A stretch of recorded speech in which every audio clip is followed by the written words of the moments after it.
সোনার রস বশীকরণ, সোনার রস বশীকরণ। 13 বার মন্ত্র পাঠেই কাপড় খুলে দিবে। 13 বার মন্ত্র পাঠেই কাপড় খুলে দিবে। যে কোনো নারী আপনার রুমে আইসা পড়ব এই মন্ত্রটা 13 বার পাঠ করলেই, 13 বার সঠিক সুন্দরভাবে নিয়ম মাইনা পাঠ করলেই রুমে আইসা পড়ব। ভিডিওটা সম্পূর্ণ দেখবেন, কেউ স্কিপ করে টেনে টেনে দেখবেন না, কারণ একটা কাজ বারবার করা যায় না, একটা কাজ বারবার করা যায় না, কিন্তু একটা ভিডিও বারবার দেখা যায়। তাই আমি মনে করি আপনারা সম্পূর্ণ ভিডিও স্কিপ করে টাইনা টাইনা না দেখে সম্পূর্ণ ভিডিওটা দেখে শুধুমাত্র একবার কাজ করবেন। অনেক কবিরাজের তন্ত্র মন্ত্র দিয়ে কাজ কইরে, মন্ত্র দিয়ে কাজ কইরে, মন্ত্র পাঠ কইরে আপনার মুখে ব্যথা হয়ে গেছে। শুধুমাত্র 13 বার পাঠ করবেন, দেখবেন কতটুক পাওয়ারফুল এই মন্ত্র।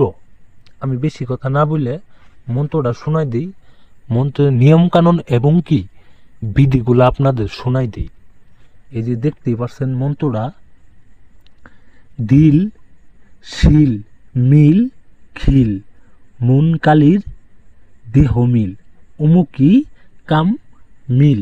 এই যে অমুকের জায়গায় দেখতেছেন, এই অমুকের জায়গায় সেই কাঙ্ক্ষিত নারীর নাম দিবেন।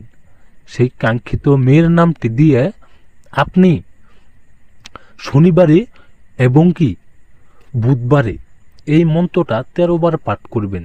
শনিবার এবং কি বুধবারে এই মন্ত্রটা 13 বার পাঠ করবেন।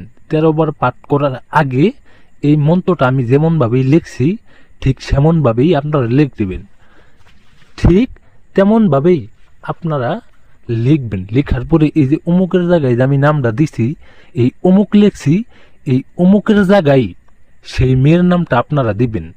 কেউ অমুক দিবেন না, এই অমুকের জায়গায় মেয়ের নামটা দিয়ে মন্ত্রটা আপনারা যে কোনো কলম দ্বারা লিখে একটা কলার ভিত্তে ভরবেন। আপনারা মন্ত্রটা কলার ভিত্তে ভরবেন।